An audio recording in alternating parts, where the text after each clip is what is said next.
Salut à tous, c'est Pixel et je suis là pour vous présenter la deuxième partie des jeux que j'aime bien, parce que j'en oublie quelques-uns en vérifiant. Donc on perd pas de temps et je vous montre direct les jeux que j'ai bien aimés. Voilà, le premier jeu, c'est aussi un Battlefield, c'est celui-là. En tout, je me souviens bien combien de fois je l'ai fini, c'est le 3. Je l'ai fini bien deux fois, je me souviens je l'ai fini deux fois. Et ça a aussi une histoire, enfin vous jouez plusieurs soldats je pense. Dans les missions, vous jouez pas le même soldat à chaque fois. Et c'est un jeu, je l'ai bien aimé, mais mon préféré restera quand même Heartline. Enfin, pour moi.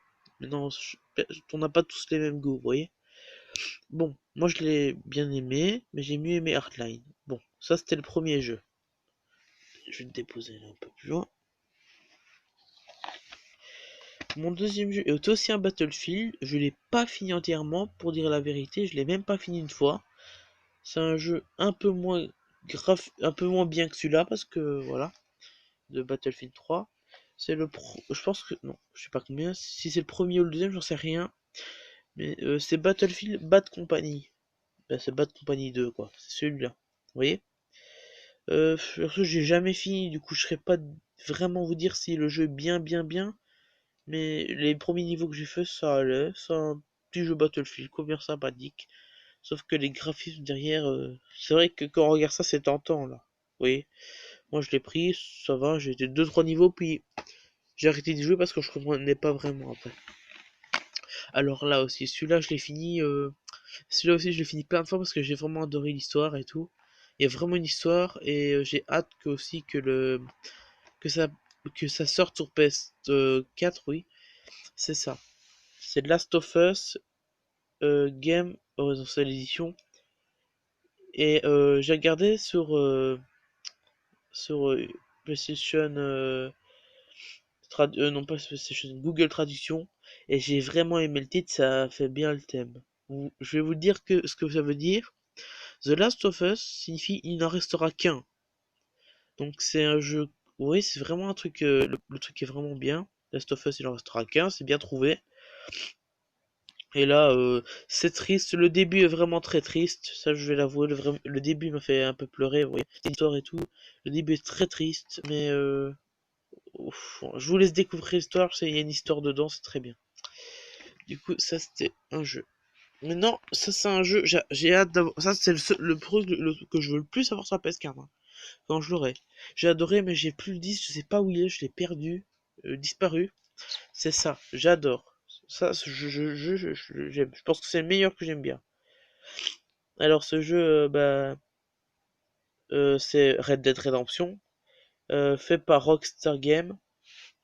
Donc je vous explique pas qui c'est Rockstar Games vu que tout le monde connaît. C'est un GTA au Far West, quoi. C'est vous incarnez John Marston, et ça se passe, petit truc pour vous dire, je sais pas si vous savez, mais Red Dead 1 c'est le deuxième en vrai. C'est dans la deuxième histoire. Donc par exemple Red Dead 2 qui est sorti sur PS4, c'est c'est le premier en fait Red Dead, parce que vous dites mais pourquoi John Marston il est sûrement dans le deuxième? Ben, c'est parce que en fait le Red Dead 2 se passe avant la mort de John Marston, c'est-à-dire que le Red Dead 2 c'est en fait le 1 et le 1 c'est le 2. C'est un peu dur à comprendre, mais c'est un truc du style comme ça. Moi aussi je pensais qu'il y avait un bug, pourquoi il est encore là John Marston, je pensais qu'il était mort. Ah oui, j'ai spoilé, désolé, parce que maintenant que je le dis, à la fin du premier, John va être confronté, il va mourir quoi. Je suis désolé d'avoir spoilé, vraiment je voulais pas. Mais je pense que tout le monde a plus ou moins fait le jeu. Donc, ouais. Donc ça c'était un jeu que j'aimais vraiment bien. Donc je vous ai dit dans la dernière vidéo que j'ai faite que j'avais en quelque sorte deux Uncharted et j'ai oublié de présenter le deuxième. Donc le deuxième que j'ai c'est celui-là. C'est Uncharted Drake Deception. Du coup c'est aussi Nathan Drake quoi, c'est toujours lui Nathan Drake. Donc voilà. C'est un jeu, je l'ai bien aimé, je pense que entre les deux c'est mon préféré. Donc j'ai bien aimé celui-là. Voilà. En parlant d'une série que j'aime bien, il faut vraiment que je les retrouve tous. Il y en a eu plein et c'est vraiment un graphisme fait par Ubisoft et tout. Voilà, Assassin's Creed 3.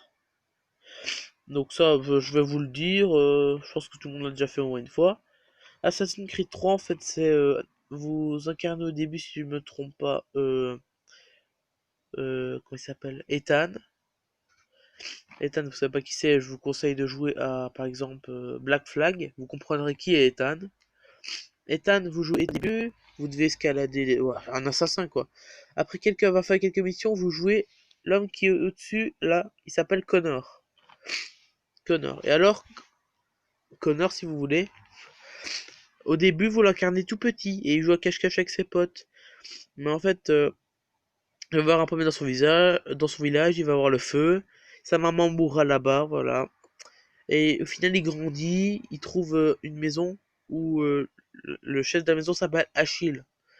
Et Achille va un peu, comment dire, il va un peu l'aider, il va un peu le protéger comme son petit, tu vois. Et au final, Connor grandit et devient un assassin. Donc je sais pas en quelle période ça se déroule. Il y a un mode multijoueur et tout. Moi je l'ai déjà essayé, c'est où il faut se cacher et l'autre doit essayer de vous trouver et vous attaquer, quoi.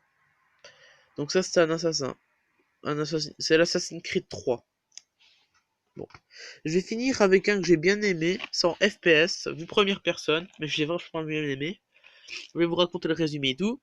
C'est, désolé, désolé pour tous les étiquettes qu'il y a, c'est Dishonored. Il y a le 2 qui est sorti, je sais et tout. Mais c'est un des jeux, vu que j'ai la PS3, vous voyez, j'ai vraiment les jeux PS3. C'est Dishonored. Alors le jeu, je vous explique en quelques résumés. Vous, vous incarnez Corvo Adamo. Adamo, ouais, un truc. Ah, Corvo Adamo, oui. Et Corvo, en fait, c'est lui. Avant, il ne ressemblait pas à ça, c'est lui, en fait. Corvo, il est accusé à tort d'avoir tué sa femme par des assassins, parce que les assassins sont disparus, ils sont enfuis, et Corvo a été jugé à tort.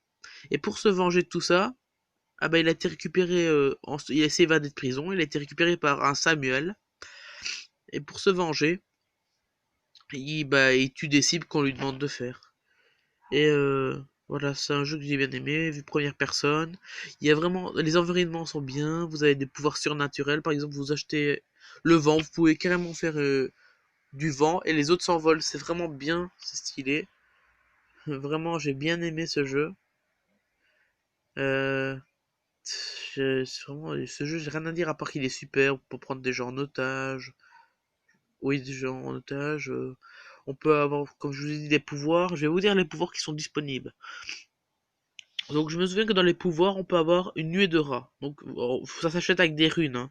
Les runes, c'est les petites pierres que vous trouvez à travers des niveaux avec le cœur. Un cœur qui s'appelle... un cœur que vous... Je sais pas, au début, vous verrez un cœur qui vous parle, qui dit... nanana. Et ce... Ouais, c'est bon, c'est mes chiens, désolé.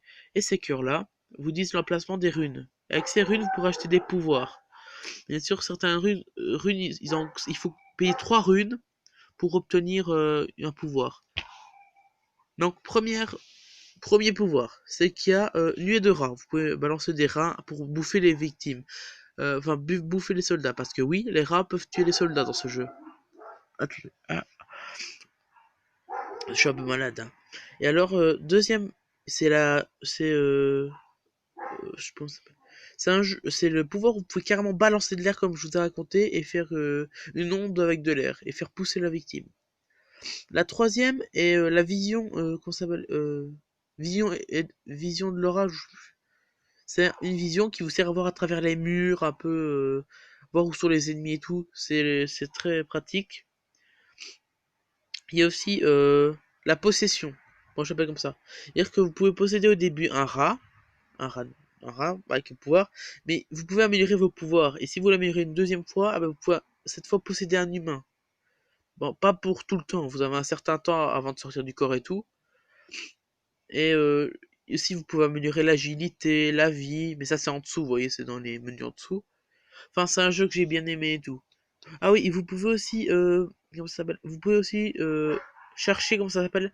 Des, je sais plus comment ça, c'est des genres aussi des réceptacles, vous pouvez les mettre sur vous, histoire de pouvoir avoir des pouvoirs en plus. Je sais plus comment ça s'appelle, c'est un bonus. Bon, bah c'était mon classement des jeux. Bah, je me retrouve très bientôt avec une nouvelle vidéo. Allez, au revoir. C'était The Pixel.